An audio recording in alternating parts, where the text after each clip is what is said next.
आज हम आपके लिए वेंडिगोस की कहानियों का तीसरा भाग लेकर आए हैं, यानी पार्ट 3 लेकर आए हैं।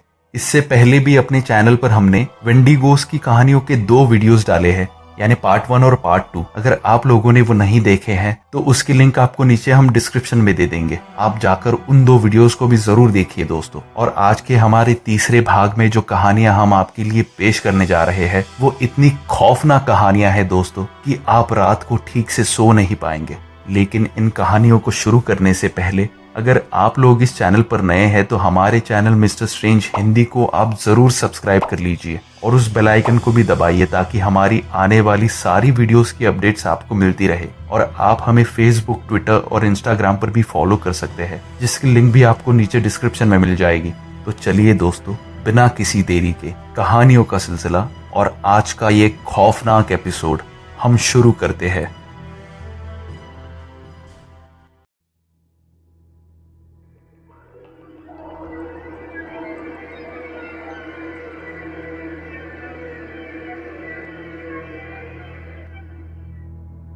सात महीने पहले मेरी मां के पिता यानी मेरे नाना जी का निधन हो गया।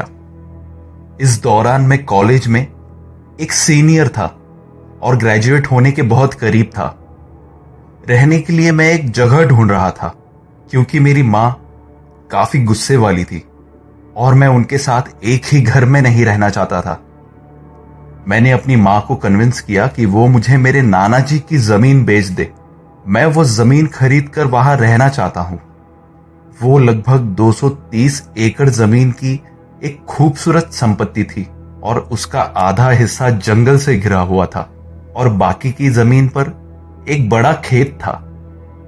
हालांकि इस जमीन का ज्यादातर हिस्सा मवेशी जानवरों को रखने के लिए इस्तेमाल किया गया था और एक बच्चे के रूप में मुझे जंगल की खोज करना या जानवरों की देखभाल करना काफी पसंद था। उस जमीन में मेरे नाना जी की यादें बसी थी और मैं उस जमीन को खरीद कर उसे संभाल कर रखना चाहता था। उस जमीन को अपनी मां से खरीदने के लिए मुझे काफी तकलीफें हुई, लेकिन कुछ हफ्ते के बाद आखिर मैंने वो जमीन खरीद ही ली और वहां रहने चला गया। मैंने वहां खेत की जमीन पर एक घर बना लिया और वहां रहने लगा। एक रात मैंने घर के सामने वाले बरामदे पर बैठकर आसमान के तारे देखने का फैसला किया, क्योंकि शहर में अक्सर ऐसे नजारे देखने मिलते नहीं हैं और मुझे बचपन से आसमान में तारे देखने का काफी शौक था। तो उस रात जब मैं बरामदे पर बैठा था, उसी रात से मेरे साथ अजीब चीजें हुई जो मैं आपको एक एक करके बताने जा रहा हूं। तो मैं बरामदे पर बैठा था और आसमान के तारे देखते हुए अपनी सिगरेट पी रहा था जब दूर के जंगल से मुझे एक कान छिदवाने वाली अजीब आवाज सुनाई दी। मैं आपको बता दूं कि मैं वहां 4 महीने से रह रहा था और मैं वहां के जंगली जानवरों की आवाजों से काफी परिचित था, लेकिन ये आवाज किसी आम जानवर की तरह नहीं लग रही थी जो मैं अक्सर सुनता था। ये कुछ अलग आवाज थी और वो आवाज ज्यादा दूर भी नहीं थी। आमतौर पर जो आवाजें मैं सुनता था वो काफी दूर से आती थी, लेकिन ऐसा लग रहा था कि ये आवाज कुछ ही फीट दूर से आ रही थी। इस घटना के बाद मुझे जंगल के अंधेरे में घर के बाहर रहने में डर महसूस होने लगा। उन तारों को देखना अब उतना सुकून भरा नहीं लग रहा था जितना पहले लगता था।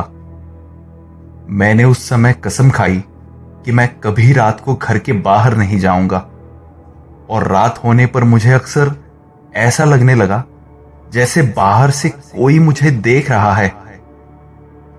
फिर लगभग 1 हफ्ते बाद मेरा डर थोड़ा कम होने लगा और मुझे उन आवाजों की आदत होने लगी।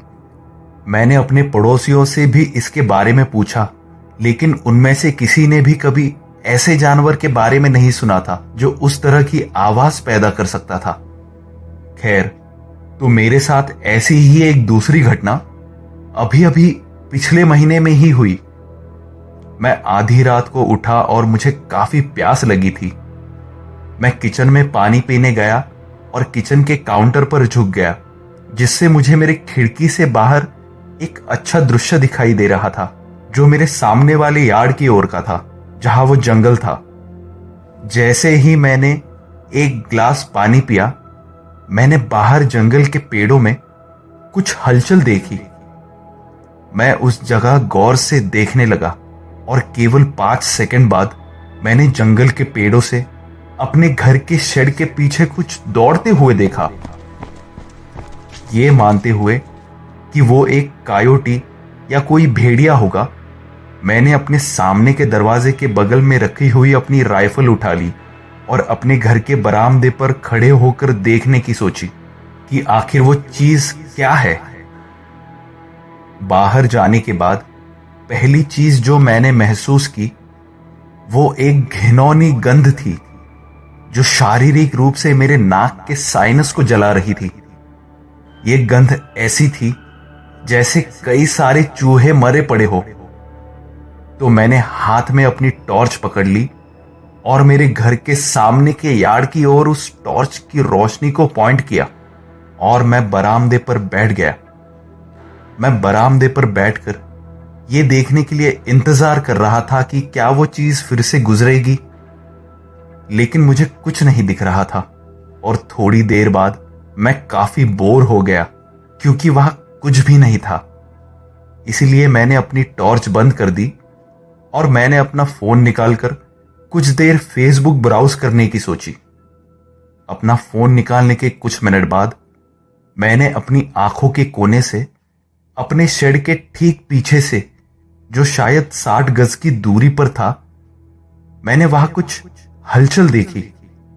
मैंने देखा उस शेड के कोने से बाहर निकलने वाला एक विलक्षण सींग, जैसे किसी हिरन का सींग हो। अब मेरी जमीन पर हिरन को देखना काफी सामान्य बात थी, लेकिन यह सींग कुछ अजीब था, क्योंकि जहां मैं खड़ा था मुझे एक काफी बड़ा हिरन दिख रहा था, शायद 8 फीट लंबा। मुझे पता था कि यह कोई हिरन नहीं हो सकता। मैंने सोचा कि अगर कोई हिरन होता तो वो कभी ऐसा खड़ा नहीं होता और डरकर भाग जाता, और कोई हिरन इतना बड़ा कैसे हो सकता है भला। इस पर विचार करने के बाद मैंने उसके सींग को जमीन पर गिरते हुए देखा और उसके बाद मैंने जमीन पर कुछ सरसराहट सुनी। मैंने फिर से टॉर्च को चालू किया और शेड के यहां पॉइंट किया और उस शेड से बाहर आ रही एक काफी अप्राकृतिक चीज थी जो मैंने पहले कभी नहीं देखी थी। वो चीज उसके 2 पैरों पर खड़ी थी। उसकी आंखें आग की तरह चमक रही थी। उसकी त्वचा काफी सफेद थी और उसके अजीब हाथ में लगभग 7 उंगलियां थी और उसकी आकृति अजीब पतली सी थी। और फिर मैंने बड़े पैमाने पर उसके पंजे और नुकीले दांत देखे और उसके सिर पर सींग वापस उग रहे थे। उस चीज को देखकर मैं काफी खौफ में आ गया और मैंने हड़बड़ी में उस चीज पर गोली चलाई, लेकिन मेरा निशाना शायद चूक गया और वो प्राणी अब एक खतरनाक गति से मेरी ओर रेंगते हुए आ रहा था। उसे मेरे तरफ ऐसे आते हुए देख मेरा शरीर पूरी तरह से खौफ में थरथराने लगा। मैंने अपनी बंदूक और अपनी टॉर्च नीचे बरामदे पर ही गिरा दी और अपने घर के दरवाजे के अंदर मैं कूद गया। अंदर जाकर मैंने दरवाजा बंद कर दिया और दरवाजे की चेन लॉक कर दी। मेरा कुत्ता दरवाजे पर दौड़ते हुए आया, यह देखने के लिए कि आखिर क्या हंगामा हो रहा है। मैंने अपने कुत्ते को उस दरवाजे से दूर खींच लिया, लेकिन जब मैंने दरवाजे की डोर नॉब को हिलते हुए सुना तो मैं जम गया। मैं वापस मुड़ा और देखा कि दरवाजे का डोर नॉब धीरे धीरे घूम रहा था और जब वो अपने शीर्ष पर पहुंचा तो दरवाजा अचानक हिंसक रूप से खुल गया। लेकिन सौभाग्य से वो दरवाजा चैन लॉक होने के कारण पूरी तरह नहीं खुला और बीच में ही अटक गया। मेरा कुत्ता अनियंत्रित रूप से भौंकने लगा। दरवाजा लगातार बाहर खड़ी प्राणी द्वारा तोड़ा जा रहा था। मैं अपने कुत्ते को दरवाजे से दूर खींचने की सख्त कोशिश कर रहा था। मेरा कुत्ता एक एनाटोलियन शेफर्ड नस्ल का कुत्ता था और उसका वजन 100 पाउंड से भी ज्यादा था, इसीलिए उसे पीछे खींचना मेरे लिए काफी कठिन था। फिर हमने दरवाजे के पीछे से एक खौफनाक गुर्राहट सुनी और मेरा कुत्ता उस दरवाजे से पीछे हट गया। उसने उसकी पूंछ उसके पैरों के बीच फंसा दी। मेरे इतने बड़े कुत्ते को डरा हुआ देखना यह मेरे लिए काफी खौफनाक मंजर था। मैं अपने कुत्ते को अपने बेडरूम में ऊपर ले गया और मैं अपने कमरे में अपने कुत्ते के साथ रात भर रहा।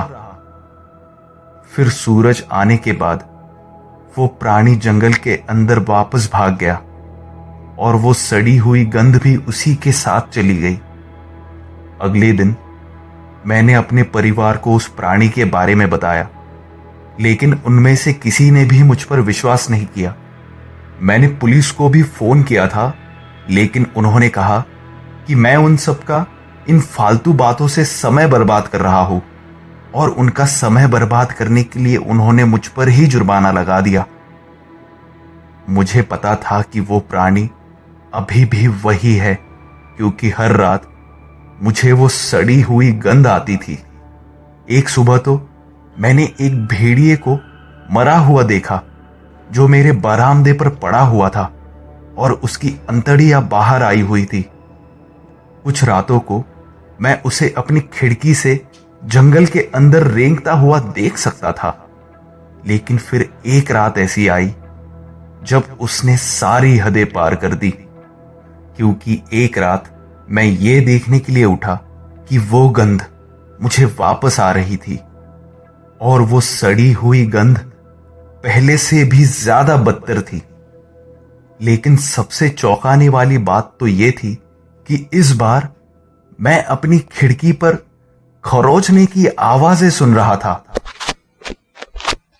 मैंने अपनी बंदूक पकड़ ली, जो अब मैं उसे अपने बिस्तर के बगल में ही रखा करता था, और मैं धीरे धीरे खिड़की के पास बंदूक लेकर पहुंचा। मैं ज्यादा नहीं देख सकता था क्योंकि यह एक बहुत ही धुंधली रात थी, लेकिन मैंने उन चमकती हुई अंगार जैसी आंखों और एक सफेद मैले हाथ को अपनी खिड़की खोलने की कोशिश करते हुए देखा। मैंने बंदूक से निशाना लगाया और उसकी आंखों के बीचों बीच गोली चलाई। फिर मैंने बाहर से एक जोरदार चीख सुनी और वो चीख इतनी तेज थी कि मेरी बंदूक मेरे हाथों से गिर गई और मैंने अपने कानों को ढक लिया। फिर मैंने अपने ऊपर की छत से घर के बाहरी जमीन पर कुछ गिरने की आवाज सुनी। मुझे लगा कि यह एक अच्छा मौका है उस प्राणी को खत्म करने का, क्योंकि वो जख्मी होगा। इसलिए मैंने अपनी बंदूक और अपने कुत्ते को पकड़ लिया और घर के बाहर जाकर देखा तो वो प्राणी हमारे खेत के शेड में जा रहा था। तो मैंने अपने कुत्ते के साथ उसका पीछा किया, लेकिन मैंने देखा कि वो प्राणी अजीब तरह से रेंगते हुए शेड के अंदर जा रहा था। मेरा कुत्ता उसके पीछे मेरे हाथ से पट्टे को झटकते हुए दौड़कर उसका पीछा करने लगा। मैं शायद 30 सेकंड के लिए उसके पीछे दौड़ा। मैंने अपने कुत्ते को शेड के अंदर भागते हुए और उस प्राणी का पीछा करते हुए देखा। मैं अपनी बंदूक उठाकर शेड के अंदर दबे पांव चलने लगा। वहां काफी कोहरा था और ठीक से कुछ दिख नहीं रहा था। फिर अंदर जाते ही मैंने तेज गुर्राने की आवाज और हड्डियां टूटने की आवाज सुनी और अंत में शेड के अंदर के अंधेरे में एक सन्नाटा छा गया। मैंने आगे शेड में देखा। मैं वहां अपने कुत्ते को खोजने की कोशिश कर रहा था, लेकिन एक पल बाद मेरी आंखों के सामने एक सफेद और लाल रंग की चीज का आक्रमण हुआ। मुझे अचानक जमीन पर गिरा दिया गया।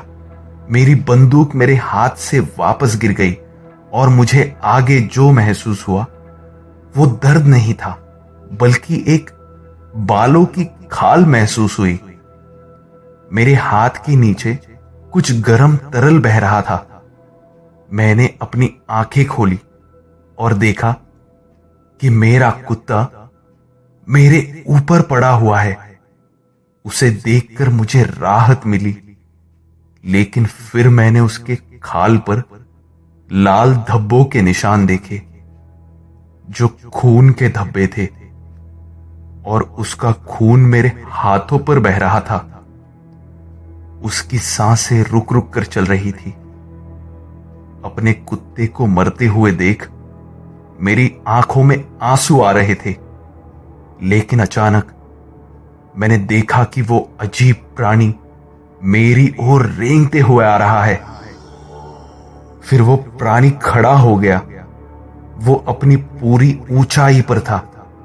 वो किसी इंसान की तरह अपने 2 पैरों पर चल रहा था।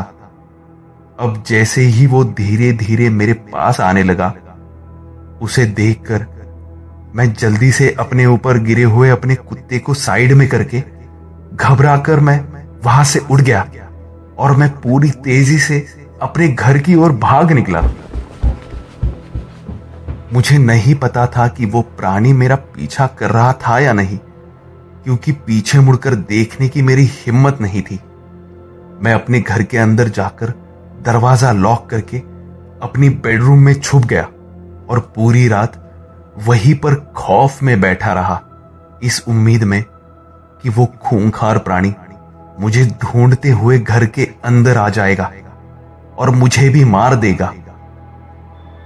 लेकिन फिर सुबह हो गई और वो प्राणी शायद वापस जंगल के अंदर भाग गया था।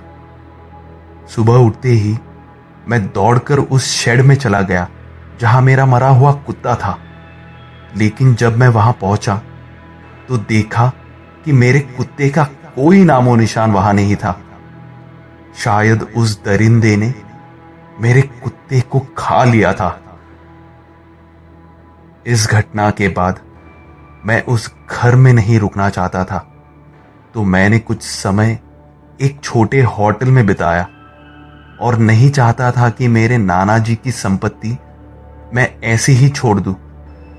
और मैं उस दरिंदे से भी बदला लेना चाहता हूं, क्योंकि उसने मेरे कुत्ते को मार डाला था और उसको मुझ पर फेंक दिया था। मैंने इस प्राणी के बारे में इंटरनेट पर काफी रिसर्च की है, जिससे मैंने ये पाया कि ये बिल्कुल उस भयानक चीज की तरह लगता है जिसे लोग वेंडिगो कहते हैं। इस कहानी को मैं उसी होटल से लिखकर आपको बता रहा हूं और जल्द ही मैं उस घर में वापस जाने की सोच रहा हूं, और मुझे यकीन है कि एक दिन मैं उस दरिंदे को मार डालूंगा और अपने कुत्ते की मौत का बदला लूंगा, चाहे ये करते हुए मैं जिंदा बचूं या ना बचूं। लेकिन अगर मैं जिंदा बच गया तो वो कहानी भी मैं आपको जरूर लिखकर बताऊंगा।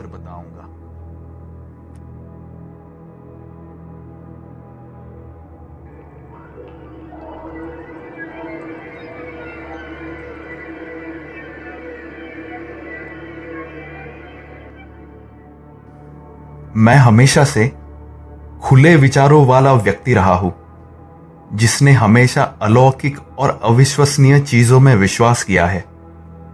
लेकिन इस घटना ने मुझे 100% सकारात्मक बना दिया है कि इस दुनिया में रहने वाली कुछ ऐसी चीजें हैं जिन्हें हम कभी नहीं समझ सकते हैं। तो ये जो घटना मैं आपको बताने जा रहा हूं, ये करीब साल 2010 की घटना है। मैं उस वक्त 16 साल का था और अपने पिता के साथ साउथ ईस्टर्न ओहायो के ग्रामीण इलाके में रह रहा था। हमारे घर के पीछे का जो एक क्षेत्र था वो असल में ओहायो के सबसे बड़े स्टेट पार्क यानी राज्य वन उद्यान की सीमा में था। शाम के लगभग 7 बजे थे जब सूरज पूरी तरह से अस्त हो गया था और उज्जवल चांद की रोशनी फैल गई थी। मैं अपने लिविंग रूम में बैठकर कुछ भद्दी फिल्म देख रहा था। शायद समर कैच या ऐसा ही कुछ नाम था उस फिल्म का। खैर, तो उस फिल्म को देखते वक्त अचानक मुझे सबसे अजीब सनसनी महसूस हुई।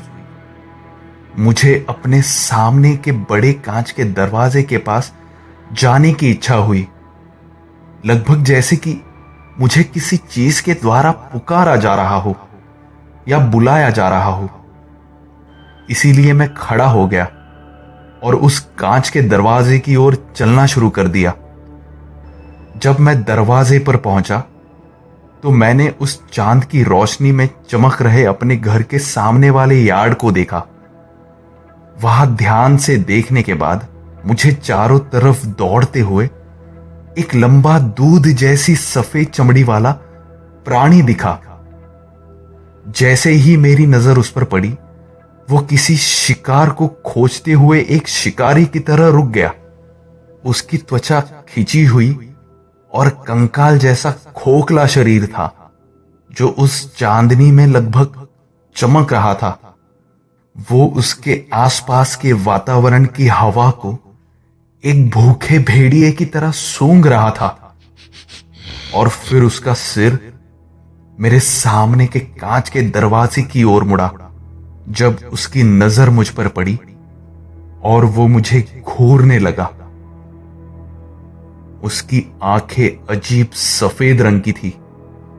आंखों की रेटिना या पुतली बिल्कुल भी मौजूद नहीं थी उसमें, और मुझे यह भी एहसास हुआ कि उसके होंठ और नाक भी नहीं थे।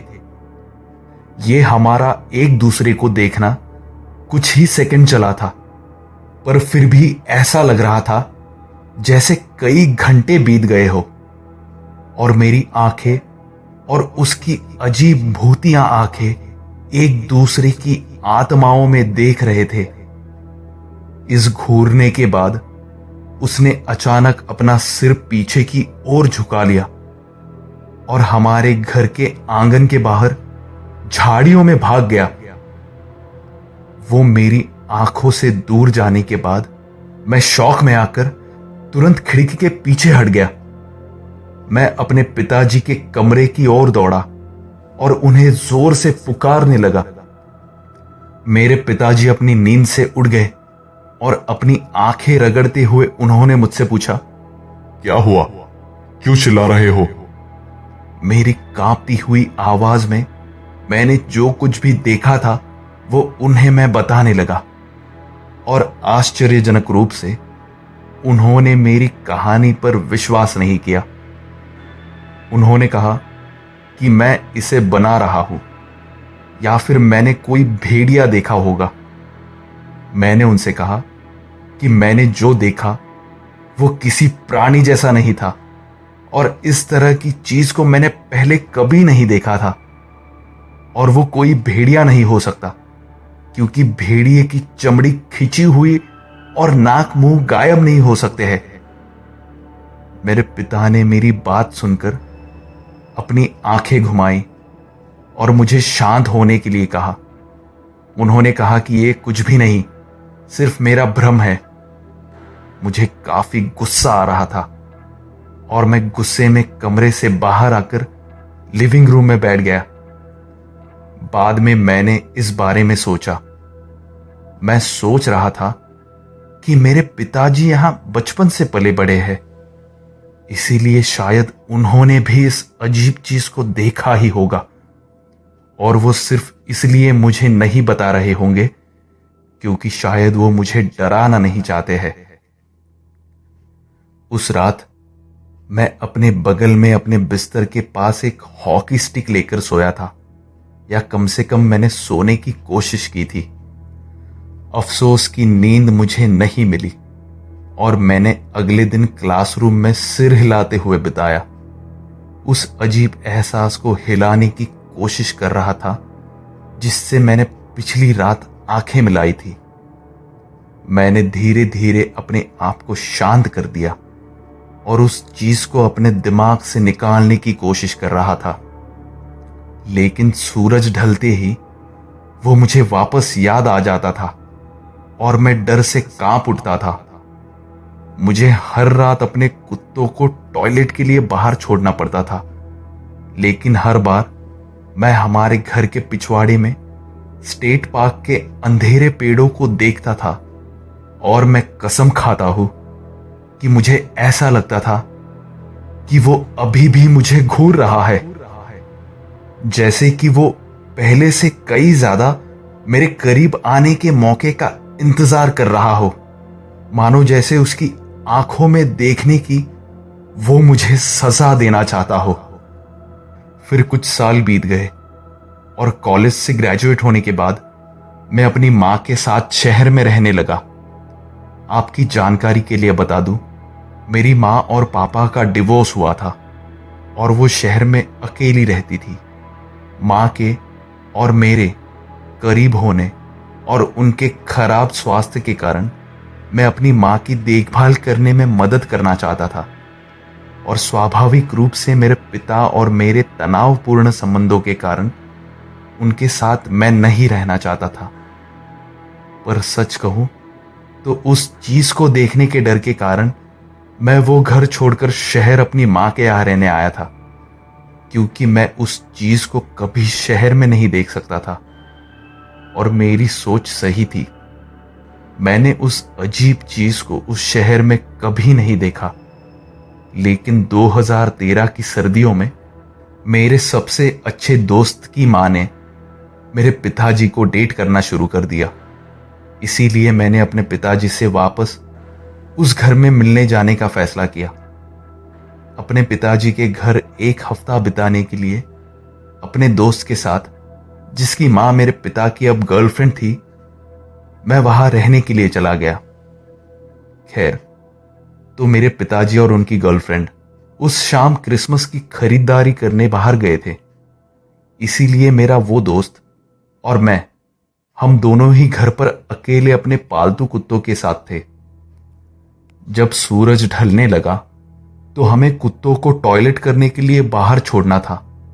इसीलिए उन्हें बाहर निकालने के लिए हमने पीछे का दरवाजा खोला, लेकिन तुरंत ही हमने बाहर से एक भयानक सन्नाटा महसूस किया, मानो जैसे पूरी प्रकृति और पास के हाईवे का शोर अचानक बंद हो गया हो। तुरंत मुझे वही अजीब एहसास होने लगा कि सालों पहले मैंने देखी हुई चीज वही कहीं आसपास है और वो मुझे जंगल से देख रही है। मैं सालों पहले उस रात के ख्याल में वापस चला गया। मैंने जल्दी से अपने दोस्त को दरवाजा बंद करने के लिए कहा और मुझे परवाह नहीं थी कि कुत्ते घर में ही टॉयलेट कर दे। मुझे उस चीज की नजरों से बचने के लिए कुछ करना था। मैं नहीं चाहता था कि वो मेरे करीब आए। मैं नहीं चाहता था कि वो मुझे सूंघे। आपको बता दूं कि पिछले कुछ महीनों ने मुझे असल में काफी परेशान कर रखा था। मुझे ऐसा महसूस होने लगा जैसे कि 2010 की उस रात ने मुझे वर्षों तक शापित कर दिया था, क्योंकि उस घटना के बाद मेरे 2 कार एक्सीडेंट्स हुए और मैं लगभग अपेंडिसाइटिस की बीमारी से भी मरते मरते बचा था। वो मेरी बुरी किस्मत का सबसे बुरा दौर था। मैं उस समय से गुजरा जहां मैंने लगभग खुद की जान लेने की भी सोची थी, और कई ऐसे अन्य भयानक उदाहरण हैं जिसकी वजह से मैं खुद को शापित महसूस कर रहा था। और हाल ही में मुझे फाइब्रोमाइल्गिया बीमारी का पता चला है, जो एक दर्दनाक और भयानक मांसपेशियों की बीमारी है। इस सब के बाद मैं इस निष्कर्ष पर पहुंचा कि शायद मुझे शाप दिया गया था, और मैंने महसूस किया कि जो मैंने देखा था वो एक वेंडिगो हो सकता है, ये विचार मेरे मन में तब आया जब मैंने इन सर्च ऑफ मॉन्स्टर्स नाम का एक टीवी शो देखा था, जिसमें वेंडिगो पर एक एपिसोड था। हालांकि वेंडिगो का वर्णन अक्सर लोग एक हिरन की खोपड़ी के साथ मनुष्य के शरीर के रूप में करते हैं, लेकिन उस टीवी शो में वेंडिगो का वर्णन एक बिना नाक या होठ वाली एक लंबे सफेद शैतान के रूप में किया गया था, जिसकी दूधिया सफेद आंखें होने का दावा किया गया था। और वो टीवी शो में उसका वर्णन देखते हुए मैं आतंक में आ गया, क्योंकि 2010 में मैंने इसी शैतान वेंडिगो को देखा था। मैं वो टीवी शो देखकर काफी चौंक गया था और ये एहसास करते हुए भी मैं काफी हिल गया था कि मैंने इस भयानक और खौफनाक दरिंदे के साथ आंखें मिलाई थी। मेरे जिंदगी में हुए इस अजीब घटना ने मुझे वेंडिगो के बारे में और पढ़ने और जांच करने के लिए प्रेरित किया। मैंने पाया कि इस दुनिया में कई ऐसे मनुष्य हैं जो उनके लोभ और बुरे कर्मों के कारण एक वेंडिगो में बदल जाते हैं, और यह भी माना जाता है कि अगर ये वेंडिगो से आपका सामना हो जाए तो आप भी एक वेंडिगो में बदल सकते हैं। जब मैंने 11 साल पहले उस वेंडिगो से आंखें मिलाई थी तो मुझे भी उस वेंडिगो में बदल जाना चाहिए था। यही सोच रहे हो ना आप? लेकिन आपको बता दूं, मैं खुश नसीब हूं कि मैं एक वेंडिगो में तो नहीं बदला, पर उस खूंखार दरिंदे ने मुझे शापित जरूर कर दिया था और मुझे एक शापित जीवन जीने के लिए छोड़ दिया। उसका अनुभव मैं आज भी करता हूं। आज भी मेरा जीवन दर्दनाक है, व्यक्तिगत दर्द से भरा हुआ। मेरे जीवन में कुछ अच्छा नहीं हो रहा है और मुझे मालूम है कि उसका दिया हुआ ये शाप एक दिन जरूर मुझसे मेरी जिंदगी छीन लेगा।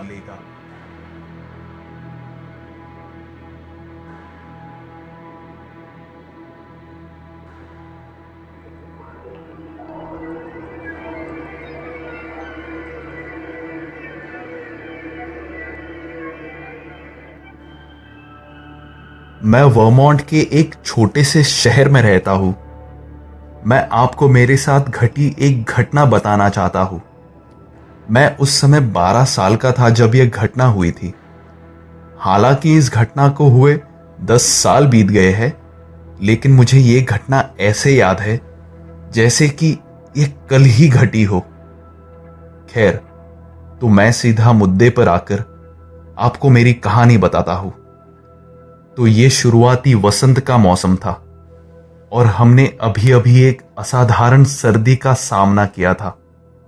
मैं एक काफी मस्तीखोर बच्चा था जो रात के बीच में अक्सर घर से बाहर भाग जाता था, ऐसे ही शहर घूमने के लिए और यहां वहां भटकने के लिए।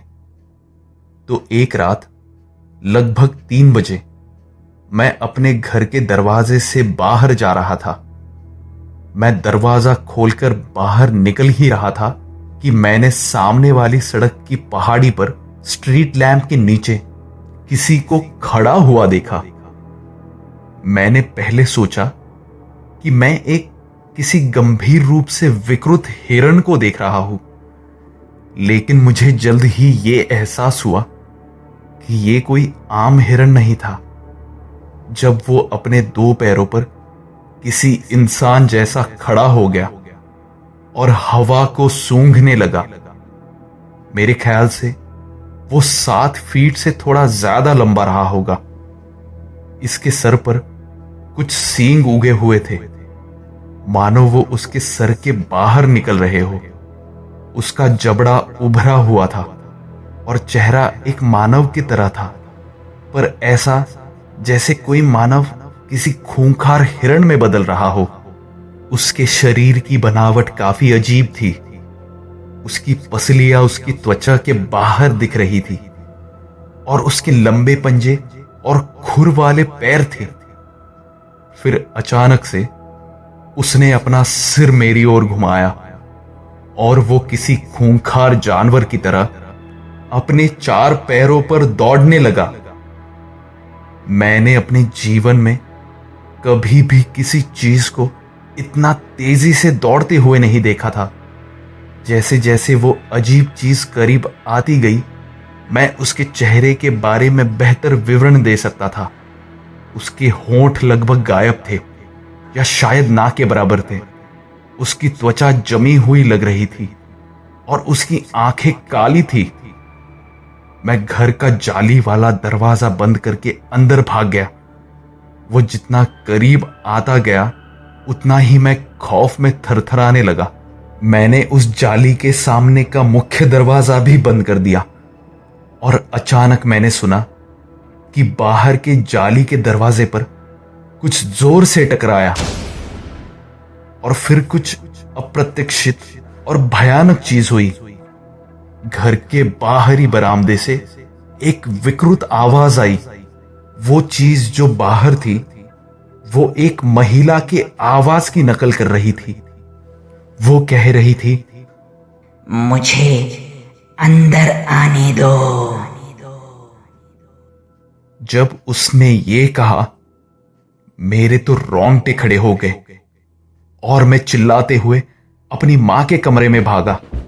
मैंने हड़बड़ाहट में अपनी मां को जगाया। वो भी चौंक कर जाग गई। हम दोनों एक साथ जांच करने के लिए घर के दरवाजे पर गए और हमने बाहर जाकर देखा तो बाहर कोई नहीं था। लेकिन एक सबूत बच गया था कि उस राक्षस ने जाली वाले दरवाजे को इतनी जोर से मारा था कि वो दरवाजे पर बुरी तरह से डेंट पड़ गया था। मैं 1 घंटे तक बोल भी नहीं पा रहा था। मैं इतना शौक में था। मैं बहुत डर गया था।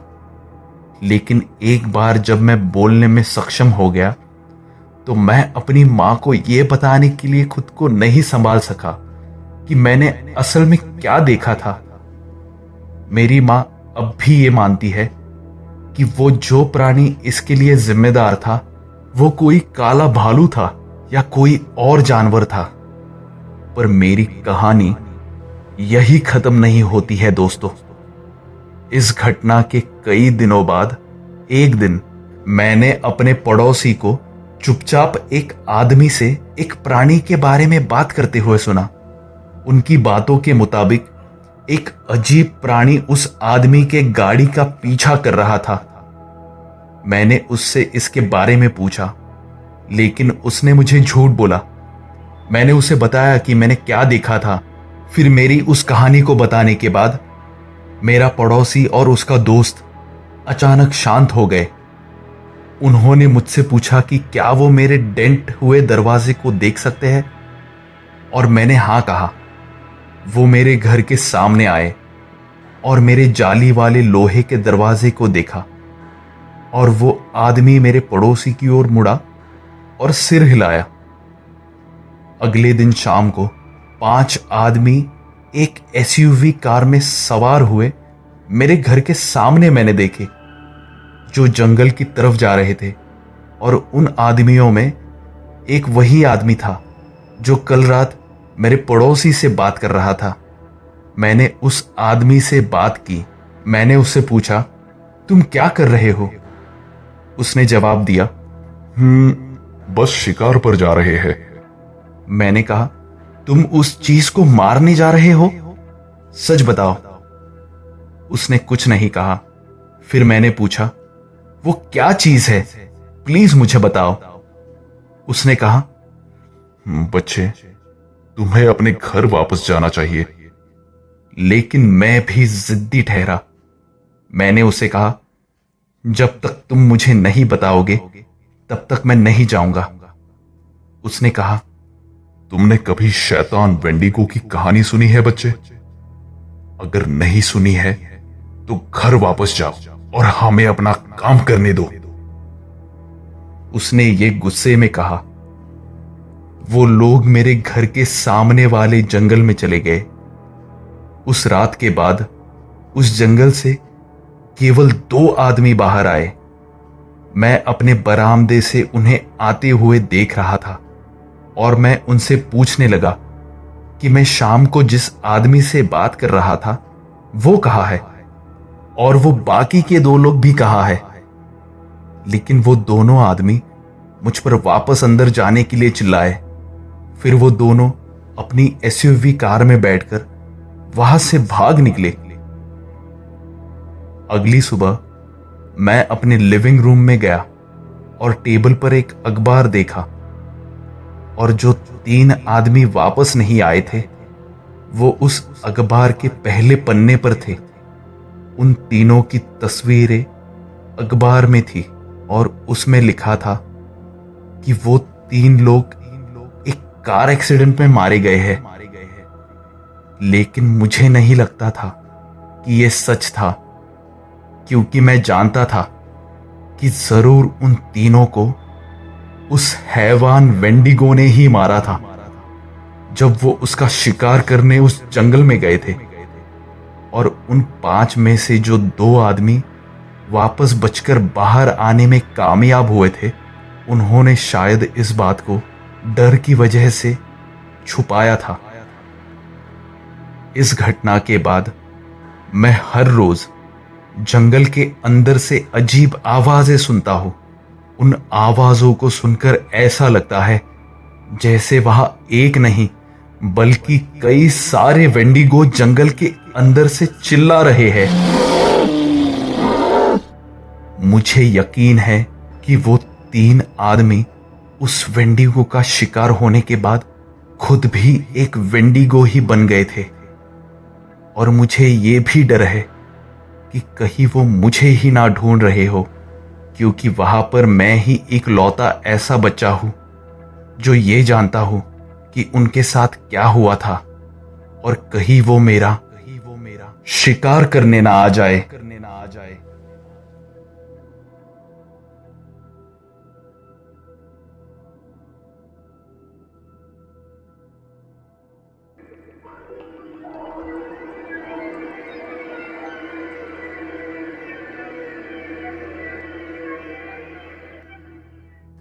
मैं मिनेसोटा शहर में रेड लेक रिजर्वेशन का रहने वाला एक 23 वर्षीय चिपेवा नेटिव अमेरिकन हूं। मैं जो आपको कहानी बताने जा रहा हूं, मेरे लोग आमतौर पर इस बारे में बात नहीं करते हैं। उनका मानना है कि यदि आप इसके बारे में बात करते हैं या यहां तक कि इसका नाम भी कहते हैं तो ये आपको सुनेगा और ये आपके पीछे पड़ जाएगा। लेकिन मैं ये रिस्क लेने के लिए तैयार हूं और आपको बताता हूं कि मैंने पहली बार एक वेंडिगो कब देखा था। तो ये उस समय की बात है जब मैं लगभग 14 साल का था। मुझे एक शिकारी की कहानी के बारे में बताया गया था जो एक भयानक बर्फीले तूफान में खो गया था और मनुष्य के मांस को खाने के लिए मजबूर हो गया था। यही से उस वेंडिगो की कहानी पैदा हुई थी जो अपने अगले शिकार की तलाश में था। मैं छोटा और नादान था, इसलिए मुझे उस कहानी पर असल में विश्वास नहीं हुआ। मैं अपने दोस्तों के साथ बाहर जाने के लिए बहुत बेताब था, क्योंकि कई हफ्तों से हम मिले नहीं थे। मेरे दोस्तों का नाम बेन और केविन है। तो एक शाम मैं अपने दोस्तों से मिला। हम बस 1 घंटे के लिए बाहर बैठे थे और हमारे पास करने के लिए कुछ भी नहीं था। इसीलिए हमने उस जगह पर जाने का फैसला किया जहां हम कुछ एडवेंचर कर सके या झील में तैरने के लिए जा सके। लेकिन मैं आपको बता दूं कि झील के इस हिस्से में कोई भी तैरने नहीं जाता था। खैर, तो हम बाहर निकलने के लिए तैयार हो गए थे। हमने अपने साथ अपनी साइकिल्स लेने की सोची, पर हम लोग चलते चलते ही निकल पड़े। मेरा एक दोस्त अपने कुत्ते को भी साथ लेके आया था। उसका नाम पॉपी था। जैसे ही हम चलने लगे, मेरे दोस्त ने पूछा, अरे केविन, क्या तुम्हारे पास सिगरेट है? केविन सिगरेट तो लाया था, लेकिन उसके पास सिर्फ एक ही सिगरेट थी। इसीलिए हमें उस सिगरेट को पास करना पड़ा और हम शेयर करते हुए उस सिगरेट को ड्रैग करने लगे। जैसे ही हमने अपनी सिगरेट खत्म की, हम लगभग झील के नजदीक पहुंच ही रहे थे। लेकिन चलते वक्त मुझे अचानक ऐसा लगने लगा जैसे हम वहां पर अकेले नहीं थे और मुझे यकीन था कि कोई तो हमारा पीछा कर रहा था। लेकिन फिर मुझे लगा कि यह जरूर मेरा भ्रम होगा और हम आगे बढ़ते रहे। जैसे ही हम वहां पहुंचे, हमने कुछ देर के लिए चट्टानों को झील में फेंकना शुरू किया और वहां घूमना शुरू किया और बस वहां खेल रहे थे। हमने वहां पेड़ों पर कुछ तीर देखे, जैसे किसी ने उस पेड़ पर तीर चलाया हो। बेन और केविन ये देखकर कुछ फुसफुसाकर बात करने लगे। मैंने उनकी बात नहीं सुनी क्योंकि मुझे लगा शायद ये महत्वपूर्ण नहीं है। फिर लगभग 1 घंटे बाद हम झील में स्विमिंग करने गए और कुछ देर खेलने के बाद जब हम बाहर निकले तब मेरे दोस्त का कुत्ता पॉपी जंगल के पेड़ों की ओर देखकर काफी सहम गया था और डर के मारे कांप रहा था। हमने उसे उठाया और सोचा शायद उसे ठंड लग रही होगी, पर मुझे लगा उसने जरूर कुछ तो वहां देखा है जिसकी वजह से वो इतना डरा हुआ है। पर मेरे दोस्त मेरी इस बात को मानने के लिए बिल्कुल तैयार नहीं थे। पर न जाने क्यों मुझे रह रहकर ऐसा ही लग रहा था कि शायद हमें कोई तो देख रहा है या फिर कोई तो हमारा पीछा कर रहा है। खैर, तो कुछ देर वहां और बैठने के बाद सूरज ढलने लगा, इसीलिए हमने घर वापस जाने का फैसला किया। जैसे ही हम सड़क के छोर पर पहुंचे, हम सभी ने एक जोरदार और खौफनाक चीख सुनी। ये चीख एक आदमी और एक एल्क के आवाज के मिश्रण की तरह लग रही थी। जैसे ही चीख और तेज हो रही थी, हमने देखा कि एक छोटा सा हिरन हमारे सामने की सड़क को पार करते हुए दौड़ रहा था। और फिर हम ये देखकर चौंक गए कि उस हिरन के पीछे कुछ विशाल जानवर था।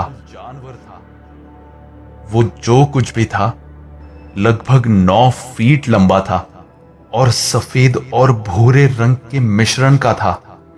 उस हिरन का पीछा करते हुए वो अचानक रुक गया और हमारी तरफ खौफनाक तरीके से देखने लगा। उसने उसका मुंह खोला और वही खौफनाक चीख उसने निकाली जो हमने पहले सुनी थी।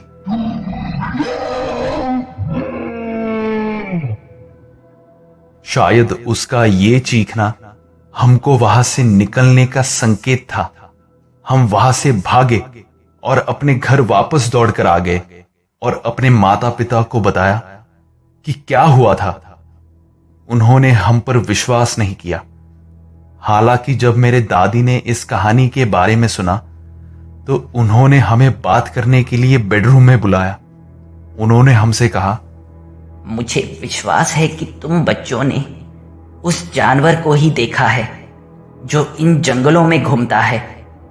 ये वही एक राक्षस है जिसे हम वेंडिगो कहते हैं। तुम लोग भाग्यशाली हो कि ये कहानी बताने के लिए तुम जिंदा हो। दादी की कही ये बात से हम पूरी तरह खौफ में आ गए और उस दिन से मैं काफी सतर्क रहने लगा हूं। मुझे लगता है कि वो छोटे हिरन ने हमें बचा लिया था, क्योंकि अगर वो हिरन वहां ना होता तो उस खौफनाक वेंडिगो का ध्यान उस हिरन के बजाय हम पर ही केंद्रित होता। और अगर ऐसा होता तो आज हम में से कोई भी जिंदा ना होता।